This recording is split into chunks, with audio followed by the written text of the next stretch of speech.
Hello everyone, this is me, Charlotte like Charlotte's Web, and today I am going to be reading you a story that a friend of mine and I wrote together. It is called The Opera Ghost Returns. So with further ado, let's get started.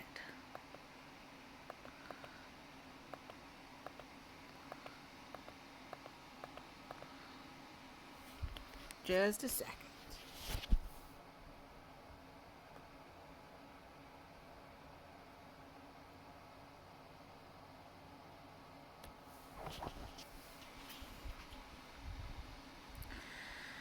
Chapter 1. I put on my favorite combination for today's field trip. A black sweater over my uniform's collar, white button-down shirt. I also put on a black plaid skirt to complete my look. My mother Colette braided my hair in a long braid down my back. I was so excited about today because we were going to tour Les Opéras today with my class. I showed up to the front of the school and saw Gabriel, waiting where the bus was going to come pick us up. I greeted him, and we sat down to play a game on a notepad while we waited for everyone else to arrive.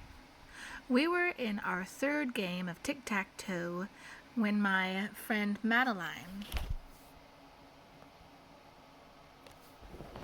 came up to us and joined in another game.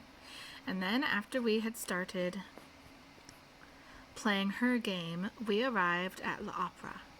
Magnifique, I said. Our teacher, Miss Josephine Boucher, was herding all 15 of us inside the building so that we wouldn't miss our tour.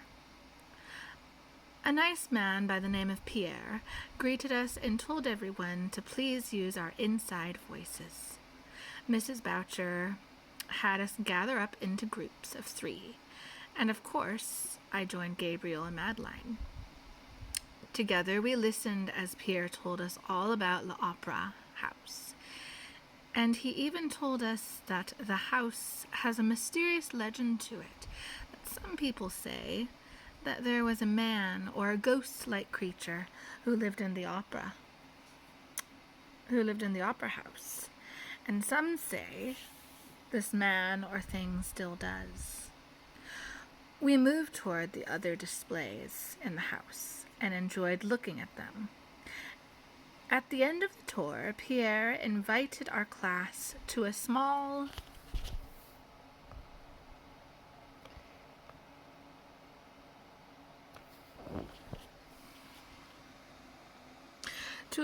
performance in the part of the house where they performed opera, and we got to sit in one of the higher level seats that they called boxes in the opera house. The French music was beautiful and haunting. At the same time, there was one song in particular that sounded very familiar, and wondered if I had heard it before. I told my friends bye as I headed towards my mother's coach as she picked me up from school. After I freshened up after my day at school and l'Opera House, I helped my mother prepare the table for dinner while we waited for my father to come home. I told my mom that we went to l'Opera today for a class field trip and how magnifique it was. And I had heard music, and how one of the pieces I had heard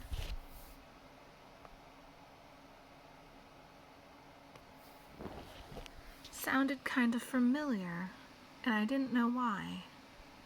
Really? Said Catherine's mom, Colette. That is strange. What's strange? Asked my dad, Julian. Catherine says that she went to l'Opera today and heard some familiar music. Ah, I see. What song did you hear?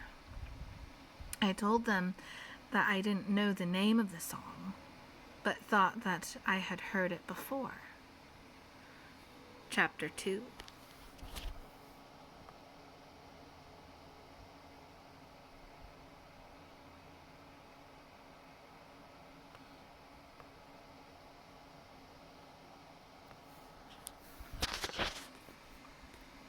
The next day, Mrs. Boucher's class gathered again to complete the second day of the tour. Pierre was our tour guide again. I was glad about that because I liked him. I think he's nice, very smart, and well educated. And sometimes he says things that are funny. At the beginning of the tour, we entered where we last left off.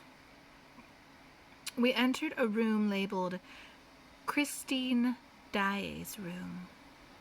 I asked Pierre, "Who's Christine Daae?"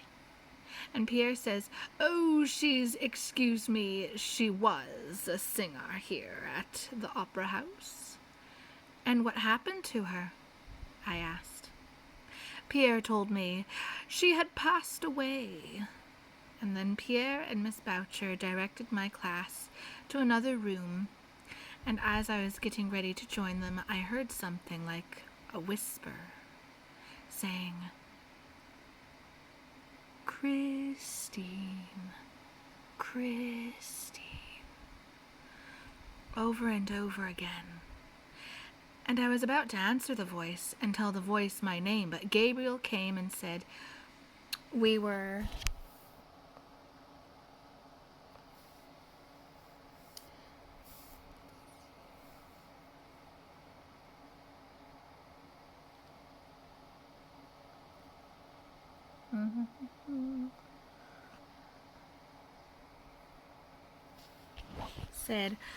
wondering where you were. Why don't you come and join me and the rest of our classmates? So I grabbed his hand as he had extended it for me to grab, and we joined the rest of our class. Just as we were leaving, I spotted something on the floor. I let go of Gabriel's hand for a second and picked it up. A white envelope with a deep red seal. I turned it over and saw a skull engraved in the seal. I carefully opened the letter and began to read it. A few minutes later, Miss Boucher called Gabriel and me to join the group. "We're coming," I told her. So we had finally completed our tour, and my dad picked me up this time because today was the day he was able to get home earlier. When we got home, I went into the kitchen and found my mom preparing dinner.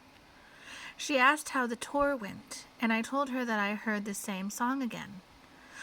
I pulled the note out of my school bag and passed it to her. My mom's face paled, and she asked, "Where did you get this?"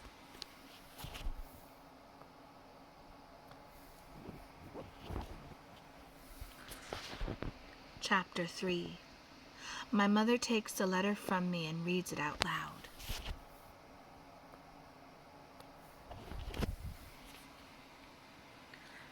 My dearest Christine, it has been so long since I last saw you, but now that you have returned, we can be together, and I, your angel of music, can continue to teach you to improve your singing. Signed, OG, Opera Ghost.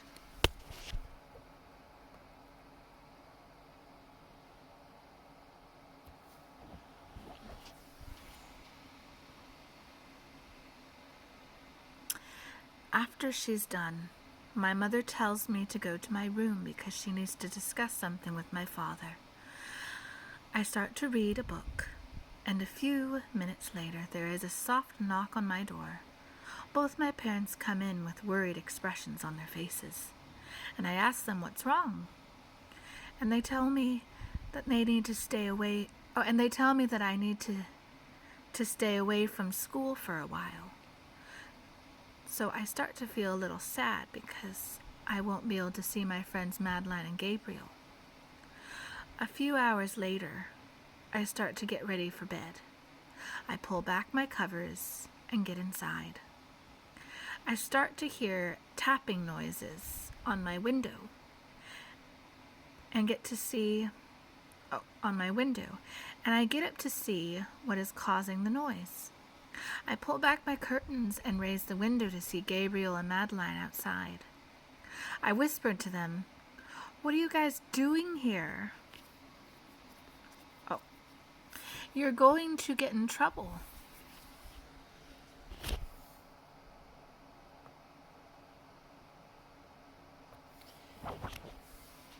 They told me that they were just in the neighborhood and wanted to see what I was up to and wanted to know what the letter said. So I explained to them, and then I told them that I wasn't allowed to go to school anymore, at least for now, having something to do with the letter for some reason. "Dommage," my friends exclaimed. Then we said good night and to each other. Said good night to each other. And they headed home and I went back home. They headed home and I went back to bed, excuse me. I slipped back under my covers again and I began to drift off into bed. I began to drift off into sleep. Excuse me again. I started to feel a cold breeze in my room. I quickly got up out of my bed and ran to the window, realizing I left it open. After struggling to close it, I pushed one more time, and it finally closed. "Still so pretty, my dear," I heard a random voice say in the corner. I turned to the side, but didn't see anyone. "It's good to see you, Christy." I still couldn't see who was talking. "Who's there?" I asked. "Show yourself." I thought the voice had stopped, but then I began to hear footsteps coming towards me, and the voice continued, "Don't you remember your angel of music?" And then I started to smell something strange. And it's nothing